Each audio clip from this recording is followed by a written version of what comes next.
Hello friends, मैं doctor Athar हाजिर हूँ आज एक नए टॉपिक के साथ, एक नए वीडियो के साथ। आज का हमारा टॉपिक है कान का दर्द, जिसे ओटेलिया भी कहते हैं। ये एक बहुत आम परेशानी है और बहुत कॉमन सी एक प्रॉब्लम है जो अक्सर अ, हमारी जनरल प्रैक्टिस में देखने को मिलती है। देखिए, कान के दर्द की दो तीन वजह होती है। सबसे पहली जो वजह होती है, कान का दर्द देखिए सभी लोगों में, बच्चों में, बड़ों में, छोटों में, सब में होता है। और जब पेशेंट आते हैं तो वो शिकायत करते हैं तो फिर पहले कान का एग्जामिनेशन करना पड़ता है, कान की जांच करनी पड़ती है। और जब कान की जांच करनी पड़ती है तो देखा जाता है कान के अंदर कोई इन्फेक्शन तो नहीं है, कान के अंदर कोई फुंसी या फुड़िया तो नहीं है, कान के अंदर जो है वो डिस्चार्ज तो नहीं हो रहा, पस तो नहीं आ रहा कान में, या कान का पर्दा जो है वो हटा हुआ तो नहीं है जिसकी वजह से डिस्चार्जेस हो रहे हैं, उसकी वजह से कान में दर्द तो नहीं है। तो ये सब चीजें जो है कान का जो है प्रॉपर एग्जामिनेशन करना पड़ता है, उसके बाद जो है ये सब रूल आउट करनी पड़ती है। तो देखिए, एक तो कारण होता है कान में अगर इन्फेक्शन होता है, कोई फुंसी होती है, फुड़िया होती है, तो उसकी वजह से दर्द होता है। कभी कभी ऐसा होता है कि बच्चों में जो उनके मम्मी पापा या बड़े जो है बच्चों को मार देते हैं, जिससे कान पर जो है वो चोट लग जाती है, उसकी वजह से भी कान के पर्दे पे सूजन आ जाती है, तो भी कान में दर्द होने लगता है। कभी कभी कान के अंदर जो वैक्स हो जाता है, जब देखा जाता है मैल जिसे बोलते हैं, कान में वैक्स या मैल हो जाता है, और उसकी वजह से जो है कान की जो ये पूरा रास्ता है बंद हो जाता है, और वहां पर इन्फेक्शन हो जाता है, जिसकी वजह से सुनाई भी कम जाती है, क्योंकि वो जो कान के पर्दे तक जो आपकी आवाज जाती है उसको वो वैक्स रोक लेता है। ठीक है।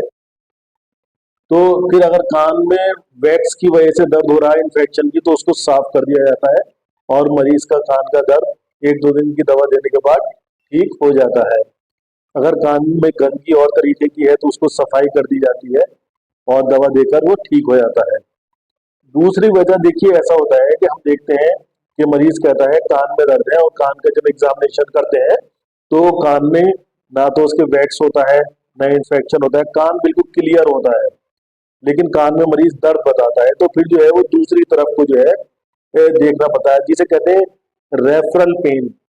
मतलब वो जो दर्द है कान में रेफर होके आ रहा है। इसका क्या मतलब हुआ? इसका मतलब ये हुआ, सपोज आपके जो है टॉन्सिल्स में दर्द है, टॉन्सिलाइटिस हो गया है, तो जो नस होती है वो एक ही होती है, और उसकी ब्रांचेस जो है वो कान के अंदर, आंख में, नाक की तरफ को ऐसे करके जो है वो जाती है।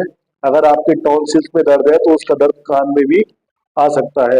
अगर आपके दांत में दर्द है, कहीं दाढ़ में दर्द है, तो उसका रेफरल पेन, रेफर होके जो है वो कान की तरफ चला जाता है, क्योंकि नस जो होती है, नर्व जो होती है, उसके अंदर जो है वो सेंसेशन वापस चला जाता है कान की तरफ को, तो उससे भी दर्द होता है।